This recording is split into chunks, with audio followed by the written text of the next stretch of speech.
मुझे तो ये भी नहीं बताया कि स्टार्टिंग में मेरे पिताजी ने मतलब पैसे किराए पे लेके दोस्त से उधार लेके मुझे मेरे इक्विपमेंट दिलवाई है। तो वो बड़ा खला वो ओलंपिक वाला मसला जी वो बहुत ही खराब रहा। है। मैं मेरे देश के लिए मेडल लेके आया, उसका पछतावा मुझे एक एक दिन मैंने वो कैसे काटा वो मुझे ही पता है। वो भी बहुत याद आता है मुझे कि मैंने अपने एक दोस्त से पैसे उधार लेके, क्योंकि मेरे पास होते नहीं थे, पैसे उधार लेके मैंने अपने जूता खरीदा था ताकि मैं रिंग में खेल पाऊँ। ख्वाहिश रही हो जो पैसे के चलते छोड़ी हो और जो अब पाने की कोशिश हो? नहीं मेरे या हिसाब अपने से स्ट्रगल में अगर सोची हो कि मैं पहले ऐसा हुआ होगा तो पता नहीं, लेकिन अभी फिलहाल तो कुछ नहीं है। मतलब जितनी मतलब ख्वाहिशें थी वो सारी पूरी कर ली step by step। मेरी कोई ऐसी ख्वाहिशें नहीं है, छोटे से गांव से जो छोटी ख्वाहिशें होती है हमारी। नमस्कार, राम राम, हरियाणा तक देख रहे हैं आप और मेरा नाम है सोनिया सत्तानीता। आज हम आपको मुखातिब कराने वाले हैं बॉक्सर अमित पंघाल से। और आप देख रहे हैं मेरे पीछे जो है आपको चिड़ियों की आवाज़ सुनाई दे रही होगी या आपको दिख रहा होगा कि ये घर है, किसी गांव का घर आपको लग रहा है। मायना गांव में आज हम पहुंचे हैं अमित पंघाल से। आज हम बात करने उनके ही घर उनके ही गांव पहुंचे हैं। अमित मेरे साथ है। अमित राम राम। सबसे पहले तो आप अपनी जर्नी किस तरीके से शुरू हुई उनके बारे में बताएं। किस उम्र से आपने बॉक्सिंग करना शुरू किया? जी जर्नी कुछ ऐसी है कि बॉक्सिंग के लिए तो कभी गए ही नहीं थे। मैं तो फिजिकल फिटनेस के लिए गया था।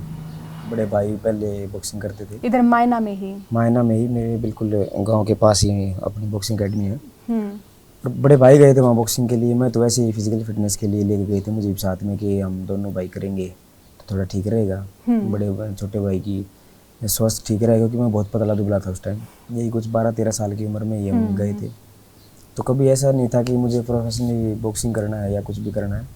बड़े भाई ऐसे ही लेके गए थे। बाद में कोच ने, मेरे जो कोच है, बेसिक कोच अनिल दानखड़ जी, उन्होंने बताया कि ये काफ़ी अच्छा कर रहा है और हम और आगे अच्छा कर सकते हैं। अपने देश का नाम हम अच्छे लेवल पे लेके जा सकते हैं, अच्छे ऊपर नाम कमा सकते हैं। तो उन्होंने बताया कि हम इसको कंटिन्यू करना चाहेंगे। तब से बस मैं कंटिन्यू कर रहा हूँ। एकेडमी पहले मायना गांव की ज्वाइन करी, उनके बाद? जी मैं वहीं उनके साथ ही हूँ आज तक। स्टार्टिंग जिनके साथ की थी मेरे बेसिक कोच के साथ, उनके साथ ही मैं यहाँ गांव में ही ट्रेनिंग करता हूँ हमेशा।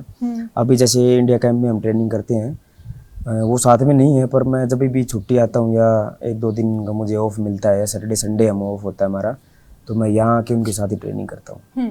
फिर इनके बाद आगे बॉक्सिंग का अनुभव, बॉक्सिंग की जर्नी वो किस तरह से जारी रही? जी वो ऐसे ही जैसे हम नेशनल खेलते हैं उसके बाद हमें इंडिया कैंप के लिए चुना जाता है ऑल मेडलिस्ट को, और उसके बाद हमारी ट्रायल्स होती हैं बाहर किसी कंपटीशन के लिए। जो बड़े कंपटीशन आते हैं जैसे कॉमनवेल्थ है, एशियन गेम्स है, इनके लिए हमारी ट्रायल्स होती हैं। उनमें जो जीतता है वो आगे खेलने के लिए जाता है। तो पहला मेडल कब आया आपका? जी मेरा पहला मेडल इंटरनेशनल लेवल पे 2017 में आया 2017 में जो मेरी एशियन चैंपियनशिप थी उसमें हम खेलने के लिए गए थे, वहाँ ब्रॉन्ज मेडल आया था। उसके बाद मुझे काफ़ी उछाल मिला बॉक्सिंग में। मेरे कोच तो हमेशा साथ रहते थे, हमेशा मुझे मोटिवेट करते रहते थे। उनका बहुत मतलब महत्वपूर्ण एक योगदान रहा है मेरी लाइफ में। हमेशा ही उन्होंने बताया कि हम चाहे मैं हारूं चाहे मैं जीतूं, हमने अपना 100% देना है। चाहे हम हार जाए चाहे हम जीत जाए, जिसकी कमी से हम हारे हैं उसको हम आप बाद में आके हम उसको रिकवर करेंगे। मैच आगे चलते रहे। बॉक्सिंग जहां हम देखते हैं कि गांव देहात के जो बॉक्सर हैं उन्हें छोटी मोटी एकेडमीज मिलती हैं, तो क्या इतनी जो प्रैक्टिस है वो काफ़ी थी इतने जो बड़े इंटरनेशनल लेवल तक जाने के लिए? जी मेरी भी एकेडमी काफ़ी छोटी थी स्टार्टिंग में तो, लेकिन मेरे कोच जो थे उनका लक्ष्य बहुत बड़ा था। उन्होंने मुझे धीरे धीरे करके छोटे छोटे कंपटीशन में खिला के हार से भी जीत से भी बहुत कुछ सिखाया है, बहुत कुछ बताया है। और तब जाके मुझे उन्होंने ये दिशा दिखाई है कि हम वहाँ तक कैसे जा सकते हैं। छोटे गांव से भी बच्चे बहुत कुछ कर सकते हैं। आप देख रहे हैं अभी जितने भी कॉमनवेल्थ मेडलिस्ट हैं लगभग छोटे छोटे गांव से हैं सभी। सारे गांव के हैं और सारों के पिता कोई किसान हैं, कोई हम देख रहे हैं कि कोई वैसे बड़े परिवारों से कोई भी नहीं है कि जिनको हम कह सके सब मिडिल क्लास परिवारों से हैं, गांव देहात के ही बच्चे हैं सारे। अब तो जैसे कि हम सुनते हैं कि फलां बॉक्सर के अगर हम कोच की बात करें तो बड़ा नाम रहा है, तो फिर आपको ऐसा लगा कि आगे बॉक्सिंग करने के लिए कोच बदल देना चाहिए या ट्रेनिंग और जोर से करनी चाहिए और मशक्क़त करनी चाहिए या कोच जो हैं और प्रोफेशनल होने चाहिए? जी मुझे तो ऐसा आज तक कभी नहीं लगा, क्योंकि जो मेरे कोच हैं वो मुझे इतना मोटिवेट रखते हैं। मेरी जो टेक्निक्स हैं वो हमेशा, मैं कहीं से भी चाहे मैं इंटरनेशनल ट्रेनिंग के लिए भी गया हूँ वहाँ भी मैं ट्रेनिंग करके आया हूँ, तो मुझे वैसा मज़ा नहीं आया ट्रेनिंग में जैसा मुझे मेरे बेसिक कोच के साथ आता है। हमेशा वो मैं जब भी करीब 1 महीना बाद भी आऊँगा तो मुझे 1-2 राउंड के बाद ही मेरी मूव्स बता देंगे, मेरी स्किल्स देख के बता देंगे कि हमें यहाँ कमी लग रही है और इसको हम थोड़ा और इम्प्रूव करेंगे। मैं उसको जैसे इम्प्रूव करता हूँ मुझे अलग ही रिजल्ट मेरे गेम में दिखता है। अब विदेश में जब कभी मैच हुए या वहाँ भी आपने ट्रेनिंग ली तो अंतर देख पाते हैं, अंतर महसूस कर पाते हैं यहाँ की अभ्यास का और वहाँ के अभ्यास का? जी बिल्कुल हो पाता है। मैं तो मानता हूँ कि इंडिया से बेहतर ट्रेनिंग कहीं नहीं होती है। और मैं तो अपनी अगर बताऊँ, इंडिया के में इतनी अच्छी डाइट है, इतना अच्छा शेड्यूल है यहाँ का, ट्रेनिंग हम किसी भी तरीके से कर सकते हैं, किसी भी माहौल में कर सकते हैं। कि इंडिया ऐसा है जहाँ हर माहौल, हर मौसम, हर जगह हमें मिलती है। चाहे हमें वो पहाड़ी इलाका चाहिए, चाहे हमें वो समतल चाहिए, हमें वो हर चीज़ मिलती है इंडिया में, वो जो बाहर कहीं भी नहीं है। तो वहाँ के बॉक्सर्स में और अपने भारतीय मुक्केबाजों में आप किस तरह का अंतर देखते हैं? फुर्ती में, चुस्ती में, टेक्निक्स में? जी भारत के जो मुक्केबाज हैं वो मेहनत में किसी से पीछे नहीं है। लेकिन हमारी जो टेक्निक्स हैं, हमारा जो मेंटली स्ट्रॉन्ग होना बहुत ज़रूरी है, वो थोड़ा अभी हम थोड़ा पीछे चल रहे हैं। लेकिन अभी भारत सरकार ने, हमारी हरियाणा गवर्नमेंट ने ये खेलों में लेके आए हैं कि हमारी जो है मेंटलिटी को बदलेंगे, हमारा जो फोकस होगा वो एक जगह होगा। इस चीज़ को वो बढ़ा रहे हैं, तो ये बहुत ही अच्छी क्योंकि हम देखते हैं वाकई जो बॉक्सर्स हैं, किसी भी क्षेत्र के खिलाड़ी हैं, उनका पर्सनल संघर्ष होता है। जब तक उनका कोई मेडल नहीं आता, हम देखते हैं कि उनके परिवार के लोग या फिर वो अपने ही हिस्से में लगातार संघर्ष करते रहते, लगातार जूझते रहते हैं। जीत गए, मेडल आ गया तो सरकार की नज़र पड़ती है, लोगों की नज़र पड़ती है, गांव गुहांट की नज़र पड़ती है, और अगर हार गए तो वही सारी की सारी मेहनत मिट्टी में मिल जाती है, खाक हो जाती है, ऐसा इस तरह का। अब तो आपका जो पर्सनल संघर्ष रहा वो किस तरीके का रहा, वो भी जानना चाहेंगे। जी मेरा स्टार्टिंग में काफ़ी संघर्ष रहा है। मेरे बड़े भाई ने जैसे आर्मी ज्वाइन की थी, तो उन्होंने मेरा सब कुछ मतलब संभाला था, क्योंकि मेरी इक्विपमेंट भी काफ़ी महंगी आती है बॉक्सिंग की। बॉक्सिंग ग्लव्स वो पेयर कम से कम 10,000 रुपये का एक पेयर आता है, और वो इतना ही ज़्यादा उसकी मतलब एज नहीं है ग्लव्स की, करीब 3-4-5 महीने ही ज़्यादा से ज़्यादा चलता है। हमारी जो प्लेइंग किट है, रिंग शूज़ हैं, वो काफ़ी महंगे आते हैं। तो मेरे बड़े भाई ने वो काफ़ी स्ट्रगल, मैं तो क्या बताऊंगा, मैंने तो कुछ किया ही नहीं, क्योंकि मैं तो जब भी बोलता था वो भाई ही देते थे मुझे, या मेरे पिताजी देते थे। तो स्ट्रगल तो मैं उनका मानता हूँ जो मेरे पीछे पीछे लगे रहे। मैं तो बस एक अपनी मेहनत करता था। मेहनत में भी स्ट्रगल है, लेकिन जो हमें बैक चाहिए वो मेरे घर वालों से मुझे बहुत ज़्यादा अच्छी मिली। अरे जब कभी मैच करते थे, जब खड़े होते थे आप किसी भी मैच के लिए, तो कभी परिवार, पिताजी, बड़े भाई, उनके दिए हुए तोहफे, उनके दिए हुए जो इक्विपमेंट्स है वो दिखते थे कि अगर हार गया तो ये सारी मेहनत बेरान जाएगी?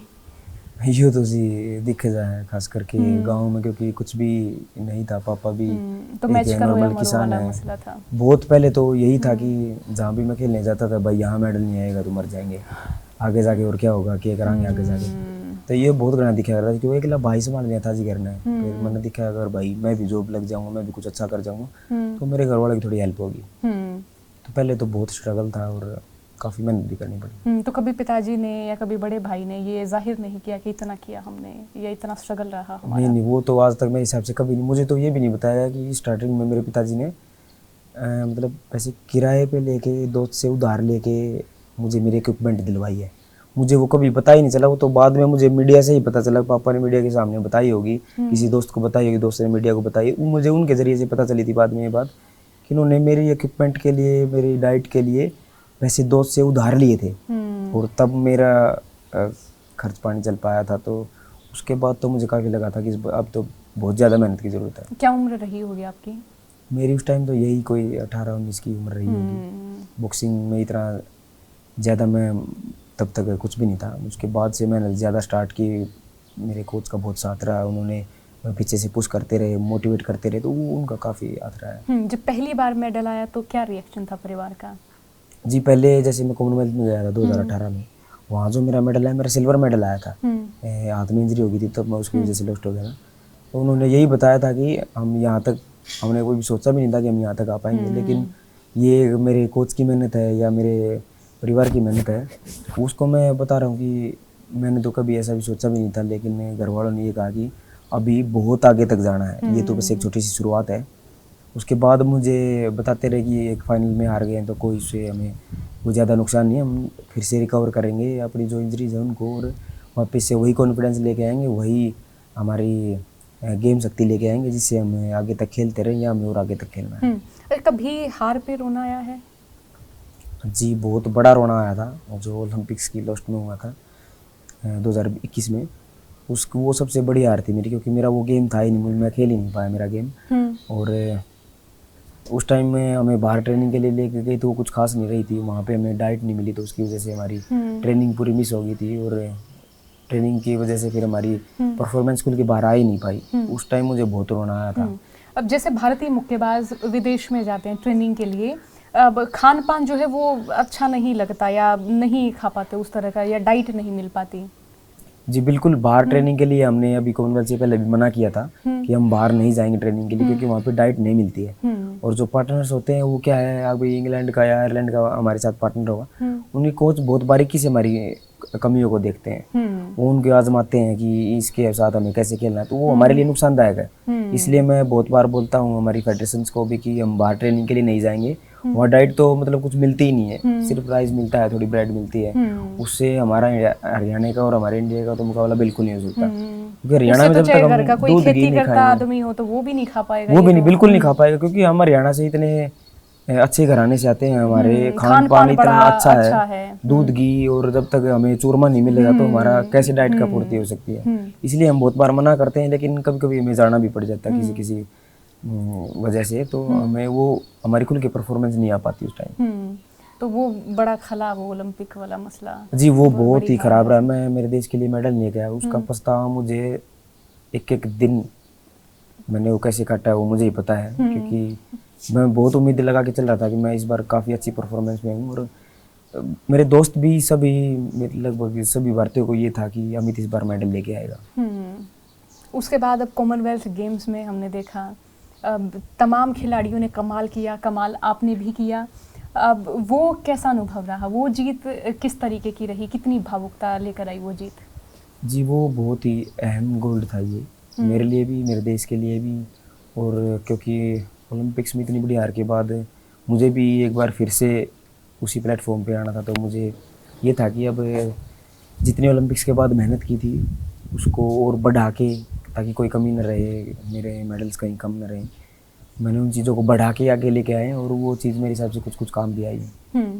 अब आगे अगर हम बात करें आगे आपके लक्ष्य की, तो वो क्या रहेगा? जी मेरा जो मैं पिछली बार मिस कर गया था, हर खिलाड़ी का सपना होता है कि ओलंपिक्स में रिप्रेजेंट करे अपने देश को, अच्छे से मेडल लेके आए। मेरा भी वही सपना कि मैं अपने देश के लिए एक ओलंपिक्स में मेडल जरूर लेके आऊँ। एक सवाल ये भी होता है कि खिलाड़ी हम देखते हैं कि वो जीतते हैं तो उनकी जीत के जश्न में पूरा देश डूबा होता है, सब लोग प्राउड कर रहे होते हैं। अब हार का दुख और हार की जो चुप्पी है वो बहुत कम लोग देख पाते हैं, तो आपने जो है वो चुप्पी भी देखी है, आपने वो गम भी देखा है, वो दुख भी देखा है। अब उसे बताना चाहें थोड़ा सा? वो तो मैं शायद नहीं बता पाऊंगा, क्योंकि वो तो बहुत ही डीप है, वो मुझे पता है।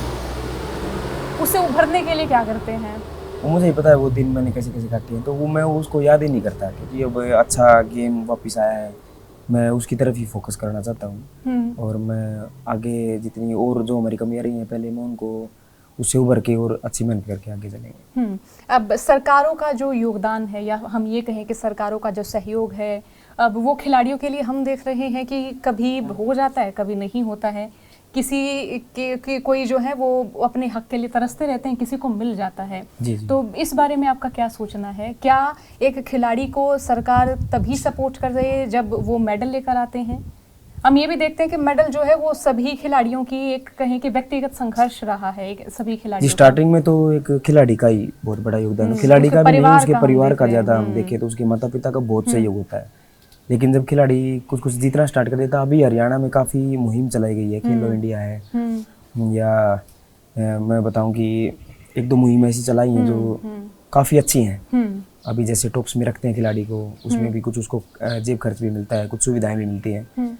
अभी हरियाणा में जैसे जूनियर लेवल पे भी कोई बच्चा अगर जीतता है तो उसको भी जेब खर्च या कहीं रहने का एनसीओई में साई में खाना खर्च उसको मिल जाता है। वो काफ़ी हेल्प करता है एक बच्चे को, खिलाड़ी को बहुत हेल्प करता है। लेकिन अगर स्टार्टिंग में ही किसी एकेडमी को, जैसे अभी हमारा हरियाणा में तो स्टार्ट किया और इंडिया में तो पता नहीं, साई जैसे दी है, स्कूलों में भी अभी कल सीएम साहब बता रहे थे कि स्कूलों में भी उन्होंने काफ़ी योगदान दिया है कि खिलाड़ियों को जो जो खेलों में अच्छे हैं उनको हम अलग से निकाल के हम साई में रखेंगे और उनको ट्रेनिंग देंगे, किसी भी खेल का हो चाहे वो। तो ये मुहिम अगर थोड़े दिन पहले बनती तो और भी ज़्यादा मेरे हिसाब से ओलंपिक्स में मेडल ले सकती थी, लेकिन अभी स्टार्ट हो गई तो मेरे हिसाब से कुछ आने वाले सालों में हम बहुत ज़्यादा हरियाणा से खिलाड़ी निकाल पाते। अब अगर कुश्ती की बात करें तो कुश्ती के हम देखते हैं कि छोटे छोटे अखाड़े काफ़ी होते हैं गांव देहात में। अगर हम बॉक्सिंग की बात करें तो बॉक्सिंग सुनते ही ये होता है कि बड़ा महंगा गेम है, इसे किया जाए या ना किया जाए, पहला सवाल यही होता है। दूसरा सवाल ये कि क्या आसपास ऐसे कोच हैं, क्या ऐसी एकेडमी है कि जहाँ पर बॉक्सिंग सीखी जा सकती है, सिखाएगा कौन? तो आप मानते हैं कि इस तरह की जो स्थितियाँ हैं उसमें सुधार होना चाहिए हरियाणा में? जी, अब ये कोई नहीं मानता कि बॉक्सिंग महंगा गेम है, अब सिर्फ ये मानते हैं कि बॉक्सिंग बहुत ही तगड़ा गेम है, उसमें इंजरीज थोड़ी ज़्यादा होती हैं। लेकिन अभी बॉक्सिंग का रुझान ऐसा हो रहा है, काफ़ी मेडल अच्छे आ चुके हैं हमारे, काफ़ी ऐसा हो रहा है। और जगह जगह जहाँ अपनी कोचेज़ की बात की है, अभी मुझे नहीं लग रहा कि कोचेज़ की कहीं कमी है, क्योंकि बहुत सारे सेंटर ऐसे बन चुके हैं बहुत अच्छे। अगर मैं रोहतक की बात करूं तो रोहतक में हमारा जो राजीव गांधी स्टेडियम है, MDU है, इसमें बहुत अच्छे अच्छे सेंटर हैं। हमारे गाँव के आसपास भी बहुत अच्छे अच्छे सेंटर हैं, और अभी बॉक्सर जो हैं वो काफ़ी इम्प्रूव कर भी रहे हैं बहुत अच्छे से। जूनियर लेवल पे, सब जूनियर लेवल पे बहुत अच्छी एक प्योद, अगर हम बताएं तो प्योद लग चुकी है। वो कुछ आने वाले सालों में वो बहुत बड़े पेड़ वृक्ष बन के तैयार होंगे, जो हमारे देश के लिए बहुत अच्छे से मेडल भी लेके आएंगे। अब ऐसा नहीं है कि बच्चे को कहीं कहीं घूमना पड़ेगा कि हमें कहीं एकेडमी मिल जाए या हमें कोई अच्छा कोच मिल जाए। हमारे कोच की अगर मैं बात करूँ तो इनके स्टूडेंट कम से कम 10-12 तो अभी जो है वो कोचिज लाइन में है, तो बच्चों को काफ़ी हेल्प कर रहे हैं।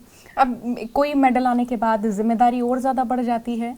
अगला जब मैच कोई होता है तो जिम्मेदारी क्या दबाव के तौर पर महसूस करता कोई खिलाड़ी? जी, जिम्मेदारियाँ जरूर बढ़ जाती हैं अपने देश के लिए मेडल लेके आने की, लेकिन प्रेशर कभी नहीं महसूस होता। वो हमें ये होता है कि हमारे देश की जो जनता है, हमारे देश इतना प्यार दे रही है, हमें इतना साथ दे रही है, तो हम उनके लिए भी कुछ करके दिखाएंगे, मेडल लेके आएंगे, अपने देश का नाम रोशन करेंगे। वो एक अलग ही प्राउड फील होता है। बॉक्सर्स के लिए या किसी खिलाड़ी के लिए मेंटली फिट होना कितना ज़रूरी है, और कैसे आप खुद को मानसिक तौर पर और ज़्यादा मजबूत और ज़्यादा स्वस्थ रखते हैं? मेंटली और फिजिकली चाहे कुछ भी हो, एक खिलाड़ी के लिए बहुत अहम है। और जितना हम फिजिकल फिट रहेंगे उतना हमारा शरीर अच्छा काम करता रहेगा। शरीर अच्छा काम करता है तो हमारा मेंटली बहुत अच्छा होता रहेगा। तो वो एक बहुत ही अहम रोल है लाइफ में, और इसीलिए हमारे गाँव में हो या शहरों में हो, लगभग वही दिखाते हैं कि सुबह सुबह जल्दी उठ के हम ट्रेनिंग के लिए करने जाते हैं, तो पूरा दिन उससे हमारा काफ़ी अच्छा है। तो खिलाड़ी का गांव का होना या इस हरियाणवी कल्चर का होना ये बहुत ज़रूरी है, माने कि उसका बहुत बड़ा एक पावर पॉइंट है। जी, बहुत ज़्यादा पावर पॉइंट है, क्योंकि हम कभी से ही ये देखते आ रहे हैं कि हमसे पहले भी, बहुत पहले हम जब छोटे छोटे थे, जब तक हमने बॉक्सिंग स्टार्ट भी नहीं की थी, तभी हम देखते थे हमारे गाँव में आसपास जो ग्राउंड्स हैं उनमें बहुत सारे लड़कियां तो कम ही थी तब, अब तो लड़कियां भी काफ़ी आगे आ रही हैं, लेकिन बहुत सारे लड़के सुबह सुबह दौड़ मारने के लिए जाते हैं, वो अपनी फिजिकल फिट के लिए या अपनी जॉब के लिए। और काम भी कितना आगे का अपना, तो तड़के शुरू करा, हन्यार लेना, बग्गी जोड़ना, पूरा दिन मेरे हिसाब से हमारा काम मजा है। कभी खेत में चले गए, कभी मैच रखते हैं, आप देखोगे कितना चूल्हे माग भी ना बाड़ी जाए, मैच भी संभालनी, फिर उनका दूध भी करना है, उनका बहुत कुछ करना हो, और पूरा दिन मतलब एक गांव में एक बहुत बिजी रहे। अगर किसी बालक ने अगर अपनी तैयारी करनी तो बहुत बिजी रहे, उसमें तो निकल के अगर वो मेडल लेकर आओ तो वो बहुत बड़ी बात है।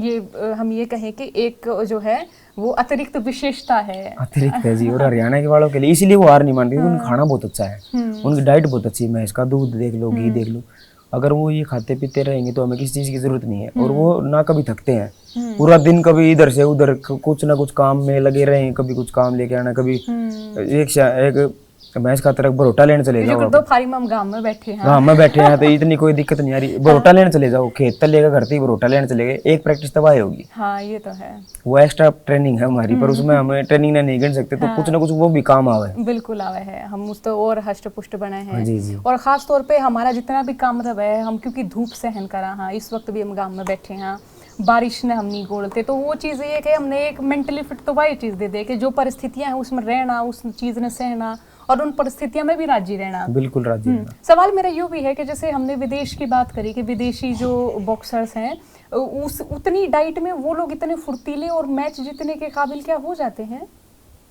बिल्कुल हो जाते हैं, क्योंकि वहाँ का जो मौसम है वो एक जैसा है।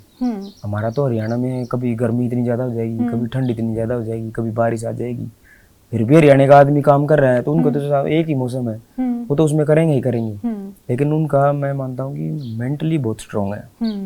हमारे हरियाणा में तो है ही स्ट्रॉन्ग, लेकिन हमारे पूरे इंडिया में वो चीज़ हमें लेके आनी पड़ेगी कि मेंटली हमें स्ट्रॉन्ग होना बहुत ज़रूरी है। जो विदेशी बॉक्सर है वो अपने से ज्यादा मेंटली स्ट्रॉन्ग है। जी बिल्कुल, मेंटली ऐसा किस स्ट्रॉन्ग तरह है। से? ऐसा उनका है कि उनके लिए स्पेशल छोटे लेवल से ही पढ़ाई करवाई जाती है मेंटली स्ट्रॉन्ग के लिए।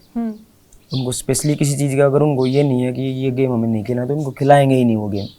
नहीं खेलो आप, अगर आपका जब मेंटली स्ट्रॉन्ग हो आप, तभी आपको खेलना। जब आपको ये लग रहा है कि हाँ मैं अभी बहुत स्ट्रॉन्ग हूँ, अभी मैं खेल पाऊंगा, तो तभी उसको खिला के बहुत अच्छा मानते हैं। तो इसलिए उनको कभी प्रेशर नहीं डाला जाता। हमारे इंडिया में क्या है, पॉपुलेशन बहुत ज़्यादा है, एक से एक खिलाड़ी हैं, तो सबको आगे जाने की इतनी लगी पड़ी है, सब आगे जाते भी हैं, सब मेडल जीतते भी हैं, लेकिन कहीं ना कहीं हमारे वो मेंटली रह जाता है कि वो आगे वाला तगड़ा है, वो हमें कैसे उसे कैसे जीतेंगे। लेकिन उनको ये सोच डालते ही नहीं मन में कि आगे वाला तगड़ा है, इसलिए थोड़ा मेंटली स्ट्रॉन्ग है। फिजिकली स्ट्रॉन्ग इंडिया से ज़्यादा कोई नहीं है, कोई भी नहीं है। जितने हमारे पहलवान, बॉक्सर, जूडो, जितने भी कॉम्बैट स्पोर्ट्स हैं, टीम गेम लगा लो, हॉकी है, कोई और भी लगा लो, इतनी ज़्यादा मेहनत कोई भी नहीं करता है मेरे हिसाब से। मैं तो मानता नहीं, क्योंकि हमने हर जगह जाके ट्रेनिंग देखी है, यूके हो गया, चाहे यूएस हो गया, चाहे वो कहीं भी हो गया, कहीं इतनी ज़्यादा ट्रेनिंग नहीं होती। प्रोफेशनल बॉक्सिंग के बारे में आपका क्या सोचना है, क्या कहना है, क्या मानना है?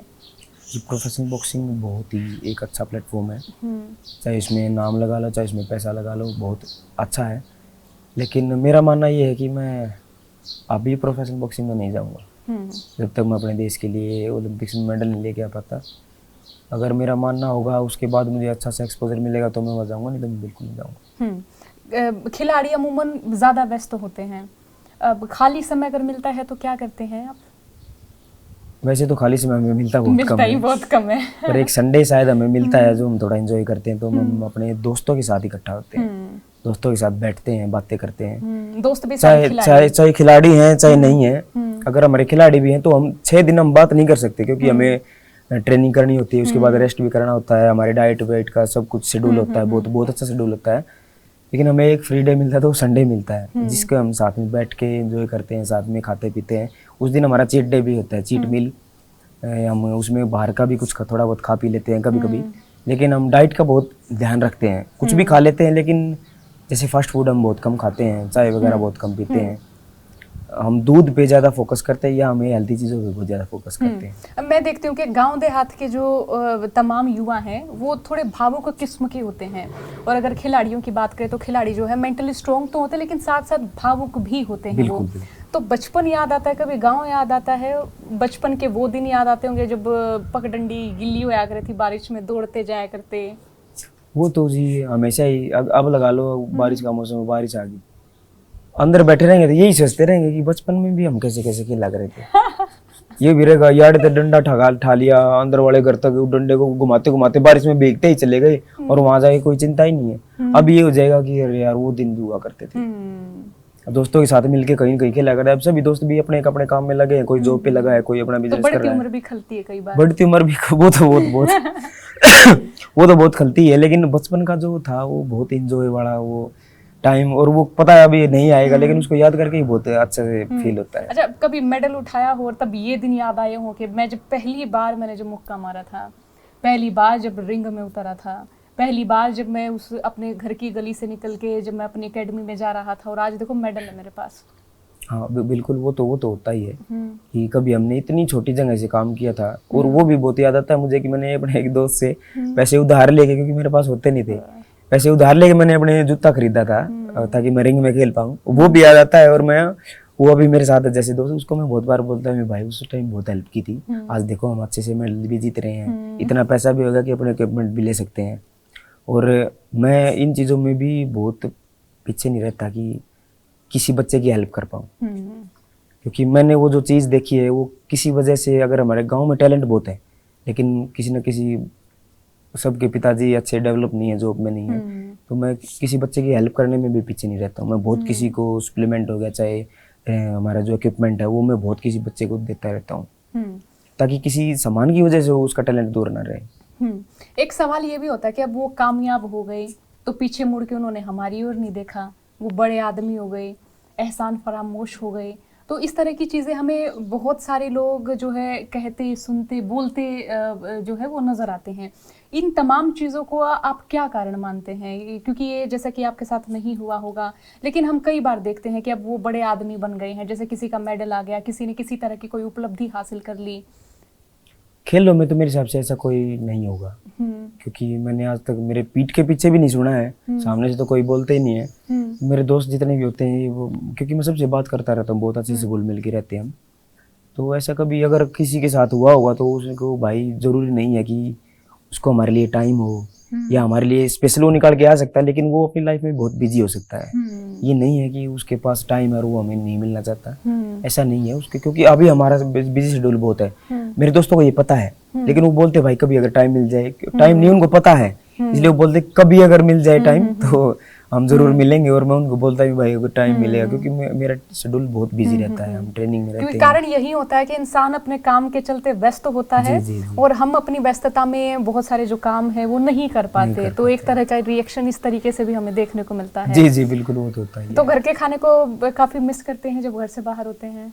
घर से बाहर और खास करके विदेश में उस टाइम तो बहुत ही मिस करते हैं, क्योंकि इंडिया में तो हमें रोटी खाते, चूरमा खाते हैं, हम उनको बोल के बनवा लेते हैं, लेकिन वो चूरमा बड़ा पसंदीदा रहा। बहुत बहुत पसंदीदा रहा, क्योंकि बचपन से खाते आए हैं। खीर हाँ आते ही चूरमा ही खाया था, और खीर खाई थी, खीर भी बहुत मिस करते हैं। बाहर विदेशों में भी चीज नहीं मिलती, यहाँ तो इंडिया में तो हम अपने मैस में भी जाके भाई आज घी लेके आए हैं, चूरमा बनाएंगे, वो हम बना लेते हैं, 4 दोस्त इकट्ठा हुए और चूरमा बना के हमने खाया है वो। लेकिन माँ के हाथ का स्वाद भी वो अलग ही है, खा लेते हैं, लेकिन वो स्वाद कहीं नहीं आता जो माँ के हाथ का बना हुआ आता है। ऊपर से फिर हम बाहर जाते तो उस खाने को इतना मिस करते, क्योंकि बाहर हमें कुछ खाने का नहीं मिलता। फिर हम मिस करते हैं कि यार वो खाना भी हुआ करता था, हम खाए थे, माँ के हाथ का है, वो टेस्ट भी कभी पता नहीं कब चखने को मिलेगा, वो भी बहुत मिस करते हैं उस टाइम। कोई ऐसा वाक्य आप शेयर करना चाहें कि जो आपने किसी को नहीं बताया हो, आपका स्ट्रगल जो है वो उस वक्त बहुत पीक पे रहा हो, या स्ट्रगल जो उस वक्त बड़ा ज्यादा रहा हो? वो तो जी हमेशा ही चलता रहता है, जब किसी को नहीं बताया तो यहाँ क्या बताएंगे। लेकिन जानना चाहेंगे। लेकिन वो मैं नहीं बता पाऊंगा, क्योंकि वो ठीक है, अभी वो चीज़ जा चुकी है, उसको जाना ही ठीक है। कुछ चीज़ें ऐसी हो जाती हैं, जैसे कि मेरे कोच के साथ मेरी बहुत अच्छी बनती है, लेकिन मैं सबको नहीं बता पाता कि मेरी अच्छी बनती है, क्योंकि मुझे फिर उनके पास जाने का टाइम नहीं मिलेगा। अगर मैं सबको बता दिया वहाँ, तो कुछ ऐसे भी होते हैं जहाँ से हम उस चीज़ को हटाने की कोशिश करते हैं, इसलिए मैं सभी को नहीं बताता, और किसी किसी को बता देता हूँ। मेरे कोच काफ़ी अच्छे हैं। कोई ऐसी ख्वाहिश रही हो जो पैसे के चलते छोड़ी हो और जो आप पाने की कोशिश हो? नहीं, मेरे हिसाब से अगर पहले हुआ होगा तो पता नहीं, लेकिन अभी तो जितनी ख्वाहिशें थी वो सारी पूरी कर ली। मेरी कोई ऐसी ख्वाहिशें नहीं है, छोटे से गांव से छोटी छोटी ख्वाहिशें होती है हमारी। मेरी अधिकतर यही रहती है, हम अपने दोस्तों के साथ रहें, कहीं घूमें फिरें, खाएं पिएं, बस हमारा ज़्यादा कुछ नहीं होता। कहीं जाने का हमारे पास टाइम भी नहीं होता, और कहीं जाने की हम सोच भी लेते हैं तो जाया भी नहीं जाता, बहुत बार ऐसे भी होता है। खेलों में राजनीति क्या होती है, या इससे आप कितना इत्तेफाक रखते हैं? जैसे कि हम कई बार देखते, कई बॉक्सर्स का कहना है कि मेरी जगह पे इनको ले लिया गया, या हमारे साथ ऐसा अन्याय हुआ, या हमारी सुनाई नहीं हो रही है। जी बहुत बार ऐसे होता भी है, लेकिन जानबूझ के तो ऐसा कोई भी नहीं करता है। किसी किसी वजह से किसी को लगता है कि अभी कॉमनवेल्थ की बात करूं मैं, रेफरी की वजह से, जजेस की वजह से हमारे 2-3 बॉक्सरों का नुकसान भी हुआ है। मैं तो बॉक्सिंग ही बता सकता हूँ। हुआ है, किसी रेफरी ने गलती से किसी का काउंटिंग दे दी बेफालतू में, तो हमारे 75 kg में एक लॉस हो गया। एक जजेस ने स्कोर अच्छे से नहीं दिया, तो हमारा 90 kg जो था बॉक्सर वो लॉस हो गया। तो हम इन दोनों का काफ़ी अच्छा मेडल लगा रहे थे, और अब वो लॉस हो गया, तो इन वजह से ये राजनीति भी लगा सकते हैं। हो सकता है उसने जानबूझ के ऐसा किया हो, लेकिन हो सकता है उसको उस टाइम पे वो लगा हो, बाद में उसको ये लगा हो कि हाँ उस टाइम पे। ऐसे काफ़ी बॉक्सर भी देखे होंगे कि जो जीत सकते थे और आज अपनी ज़िंदगी जो है वो बस ऐसे ही ढोए जा रहे हैं हार के गम में। ऐसे तो बॉक्सिंग में तो ऐसा बहुत होता है कि काफ़ी अच्छे नाम हमने सुने हैं कि ये आगे चल के काफ़ी अच्छा होगा, और किसी इंजरी की वजह से या फाइनल स्पोर्ट्स की वजह से उसको ऐसा हुआ कि उसके पास इक्विपमेंट नहीं आई, वो नहीं कर पाया आगे, या किसी राजनीतिक कारण से उसको हर बार हरवा देते हैं या हार जाता है, तो उसने बॉक्सिंग छोड़ दी। और अभी उसके बाद तो क्या ही करेंगे, स्पोर्ट्समैन पढ़ाई में इतना अच्छा होता नहीं है, क्योंकि वो सिर्फ फोकस अपना स्पोर्ट्स पे रखता है, तो उसके बाद वो ज़िंदगी को ढोए ही जाती है। अच्छा, कभी दूसरे देशों के जो खिलाड़ी हैं उनसे बातचीत करने में हिचक होती है? नहीं, ऐसी कोई हिचक नहीं होती, चाहे वो अच्छा खिलाड़ी है, अच्छा खिलाड़ी दूसरे देशों की भाषाओं में बात करने में, या हाँ लैंग्वेज में थोड़ी दिक्कत होती है। इंग्लिश में तो फिर भी समझा लें, हाँ इशारे विशारे करके समझा लें, हाँ, पर उनकी लैंग्वेज होगी, रशियन लैंग्वेज होगी, उसकी मुंह करना नहीं लखाए जाओ, ठीक है हमने साउथ की समझ में ना आती इंडिया में, तो इंग्लिश अगर हो जाए तो समझा ले। और उन तो बात कर रहा था हमने, नहीं और बढ़िया लगा, कुछ तो एक्सपीरियंस होगा बात करे तो, कुछ तो बढ़िया बात बता होगा। तो अब जो आपको दर्शक देख रहे हैं या जो बहुत सारे खिलाड़ी जो आपको अपना आइडल मानते हैं, उन्हें क्या संदेश देना चाहेंगे? जी, खिलाड़ियों को और दोस्तों को तो यही संदेश देना चाहूँगा कि जो अभी अपना करियर की स्पोर्ट्स में बनाने की सोच रहे हैं, तो वो अपने बेसिक को बहुत अच्छे से बनाएं, बेसिक बहुत अच्छा तैयार करें, अपने कोचेज़ की और अपने माता पिता का कहना ज़रूर मानें, क्योंकि कोच ऐसा है जो, या माता पिता ऐसे हैं जो अपने बच्चे को, अपने स्टूडेंट को सिर्फ हमेशा आगे ले जाने की सोचते हैं। बाकी तो दोस्त भी होगा, वो भी ये सोचेगा मेरे से पीछे ही रहे तो ही ठीक है। एक माँ बाप हो या एक कोच ऐसा है जो अपने बच्चे को हमेशा आगे ले जाने की सोचता है। बहुत बहुत शुक्रिया अमित, हमें वक्त देने के लिए। आखिरी सवाल यही कि आपका आगे का टारगेट क्या है? जी, वही जो मैंने बताया था कि मेरा ओलंपिक्स मेन टारगेट है, उसमें मैं अपने देश के लिए एक बहुत अच्छा मेडल लेके आ पाऊंगा, तो मैं अपने आप को बहुत भाग्यशाली समझूंगा। बहुत शुभकामनाएं उसके लिए भी। तो बहुत बहुत शुक्रिया हमें वक्त देने के लिए। तो ये थे हमारे साथ अमित पंघाल। इस इंटरव्यू को देखने के लिए तमाम दर्शकों का बहुत बहुत शुक्रिया। देखते रहिए हरियाणा तक। राम राम।